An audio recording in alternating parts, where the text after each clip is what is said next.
Please let me stay your wife.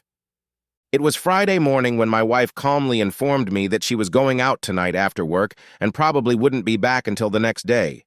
Her speech was well prepared, and the speed and aplomb with which she delivered it instantly convinced me that there was nothing I could do about it. According to her, she still loved me, but her gaze developed a wandering look. This was my first encounter with marital infidelity. It seemed to be a fairly common theme in the movies, books, plays, and even gossip I heard from both victims and villains in their real-life interpretations of infidelity. I listened to her carefully rehearsed eloquence about how I was strong enough to take it, about how it's unfair that she didn't have time to fatten up before she got married, that human beings are not meant to be monogamous, that society is too rigid about love, that it's just love, and about how she would be much more attentive to my needs in the future if I let her do it. With the slightest sigh separating this nonsense about me letting her from my response, she moved forward with renewed vigor into the also well-marked waters of clichés, including that I have no choice, that she can do whatever she wants with her body, that life is short and she deserves all the pleasure she can get, and that she has the right to satisfy even the need to try many different colors, shapes, tastes.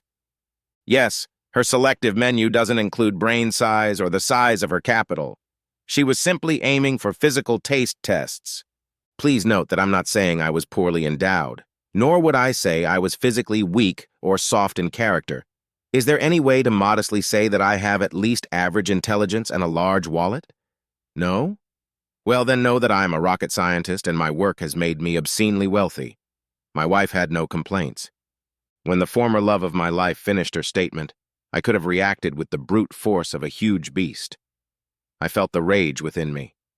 I could have taken on the role of Ahab, a revenge-hungry king with a superiority complex obsessed with defeating the great beast. But we know that story ended in destruction.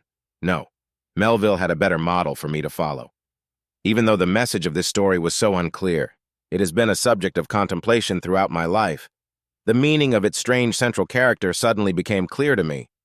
When my wife asked me to kiss her goodbye, I mentally thanked Herman Melville for the Bartleby lesson. I would have preferred not to. We've all seen jaw-dropping. You can't go through life without having moments where everything is so weird that you can't help yourself. You're so stunned that you want to say something. You have to say something. You are so anxious to say something, but your brain is having such a hard time processing what you have seen that it has no words to put into your mouth. My wife's jaw dropped. Her mouth grotesquely opened. My desire to go on a tirade about morals, oaths, and expressions of devoted love or threats of violent retribution all bubbled up inside, but somehow a simple, "I'd rather not do that," was enough. Often people have a power that is underestimated and rarely even considered as a strength. It is the gift of self-control. There is strength in control. I'd rather not do that, was my control over the situation. Of course, after exercising that control, I was treated to a new tirade about not respecting her needs, about my immature resentment, about this and that, and ending by saying, "You're going to have to accept my decision or do without me. I'd rather not." I noticed a crack in her armor. She began to falter slightly, trying her best to look determined.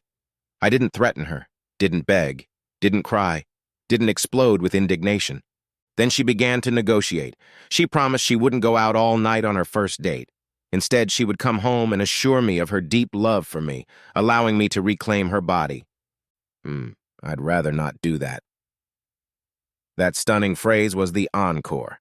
The wife switched from soft mistress to the lawyer she might never be. She had as much trouble passing the bar exam as I, her husband. I'm pretty sure she didn't remember one of her law school classes the year before we got married. Back then, the entire class drafted prenuptial agreements for personal use. She took it very seriously at the time, and the contract was duly signed, notarized, and fully enforceable. When she went on her next tirade about how if I wanted a divorce, she would take my house, my bank account, and even my trust fund, and end up in my house, in my bed, sleeping with whoever she wanted and whenever she wanted, and I would pay for it, I had a simple answer. I'd rather not. She didn't come back that night so I could reclaim her body. She didn't come home Saturday afternoon or Saturday night. The sun was just setting on Sunday night when she dragged herself into the house, looking like a wild animal had just driven her onto the rocks. She dumped her bag on the patio of our house next to the grill where I had a nice sizzling ribeye cooking. I didn't even bother to look in her direction. "I figured you'd rather not kiss me now, right?" I went about my business, smearing the marinade on the sizzling meat and turning the corn a quarter turn. "Would you mind cooking one of those for me?" "I'd rather not." That's right. I should have known. Are you ever going to say anything else besides, "I'd rather not"? That gets tiresome very quick. I turned to her and was about to say something when she beat me to it. "No, don't even talk about it. I'm tired. It's better if you don't do it. That's the punishment. It's going to be a long night tonight because we have to talk about it and you're going to have to say something." Nothing. "Is that really the end of it? You're going to file for divorce?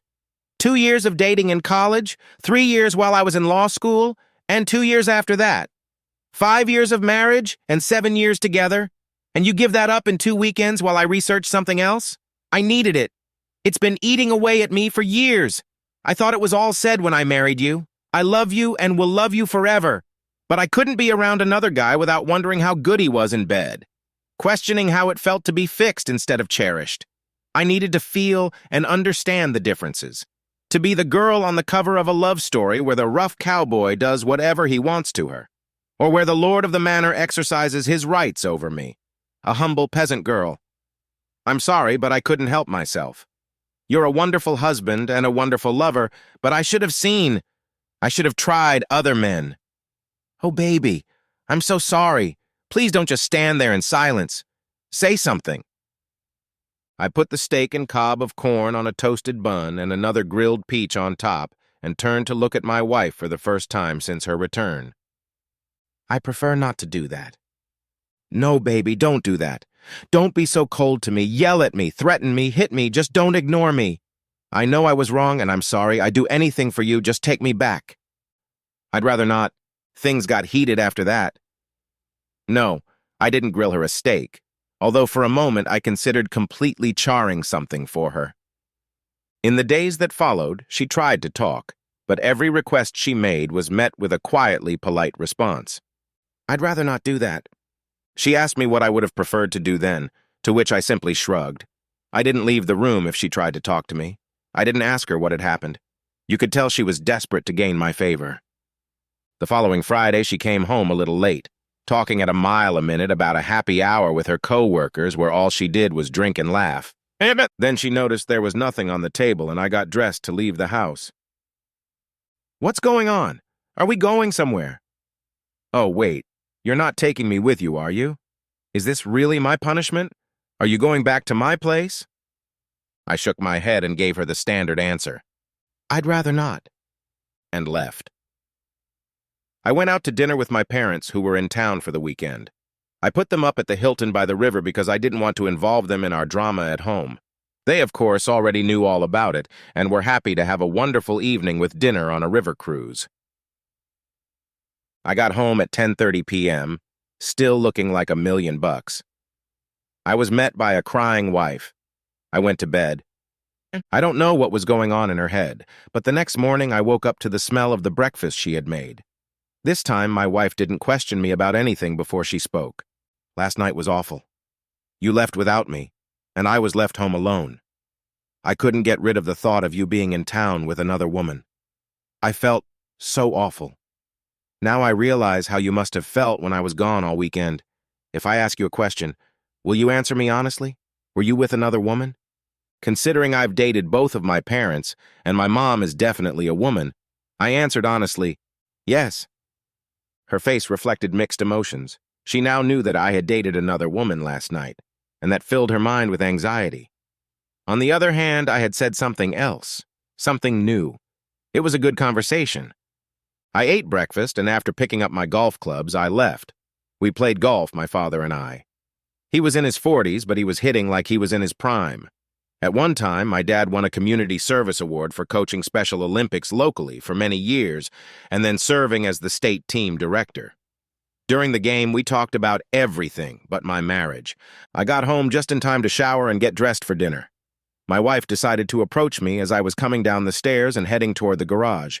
She saw me wearing my tuxedo, and again I took special pleasure in seeing her tonsils as her jaw dropped open.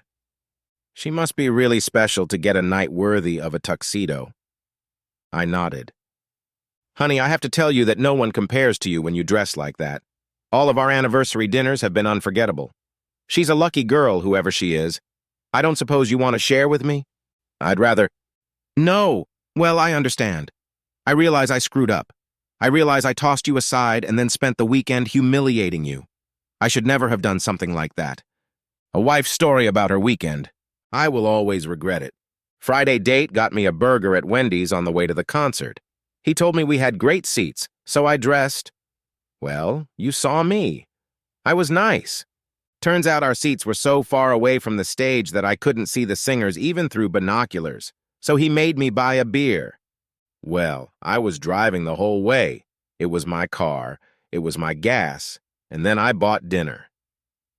Anyway, my first date in my big adventure happened with the cheapest douchebag in the state. On the way home, he started groping me with his hands. So when we were in our neighborhood, I waited until he stopped at a red light at an intersection, jumped out of the car, and went to McGuire's Lounge where a blues band was playing. The jerk tried to follow me, but you know Eric, the bouncer who works there when they have live bands playing. I told him the guy was a creep and was following me. Can you believe he's been following me? Like I promised him anything. When I went into the restaurant, I saw a guy I knew from work. He was there with some friends. We hung out, and I went to his house. But he was so drunk, I had to drive him myself. And when we got to his house, it turned out I was looking at the worst case of a hang-up ever. Then he just passed out, and I had to sleep on his couch. I woke up this morning to him crawling all over me and telling me he would make it up to me. I responded by telling him how he would ever be able to ever make it up to me with his little outgrowth. That's when I got really stupid. Instead of looking at things clearly and finally appreciating what I had at home and coming back to you, I decided I needed to reassert my femininity and sexuality. So I went to the bar. I was about to hook up with some guy, but then his wife barged in. She was furious and red-faced. To throw her off the scent, I slapped him and yelled, "So you're married?" Ironically, I didn't take off my rings. Then I went to the Clam Shack bar on the beach. A man approached me there, flirting like crazy. He was so sweet, made conversation. He could look me in the eye instead of just ogling my body. I was about to fall for his bait when two little kids came running up to the table screaming, "Grandpa, Grandpa, there you are!" I can't tell you how quickly he vanished.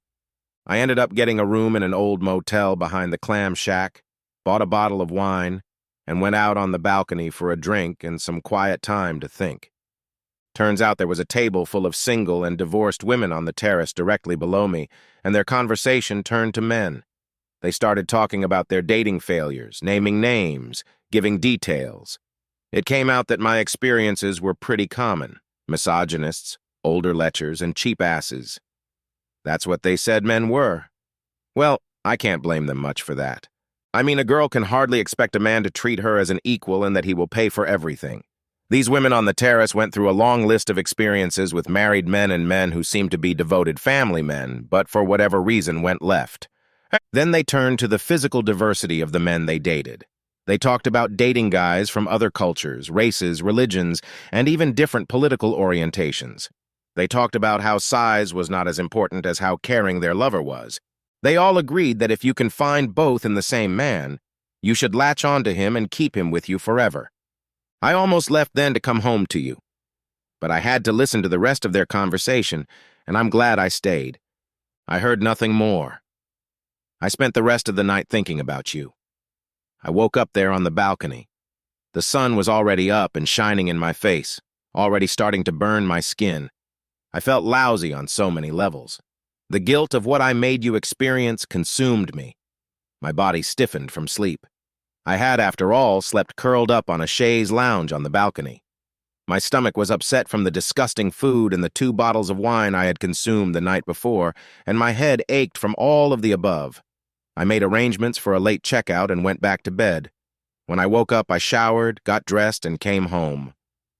Honey, that night I walked out of our house into the street with the firm intention of cheating on you. But I didn't.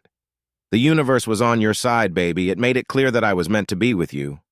Only you. Please forgive me. Please let me still be your wife. Please, let's forget my transgression and go back to our happy life. Please. Her eyes filled with tears. I felt sorry for her. I felt sorry for her. What I didn't feel was love.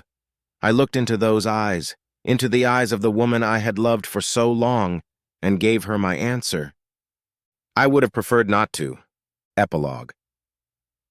I didn't tell her that this other woman I was dating was my mother. I didn't tell her if I believed her sad story about how her dreams crumbled that weekend. I told her I loved her because I wasn't sure I did. I didn't say anything else. She didn't give up on me. She tried to get back into my heart while I managed to avoid her by traveling for work or staying in town after a long day. I only answered her questions with a nod, nodding yes or shaking my head.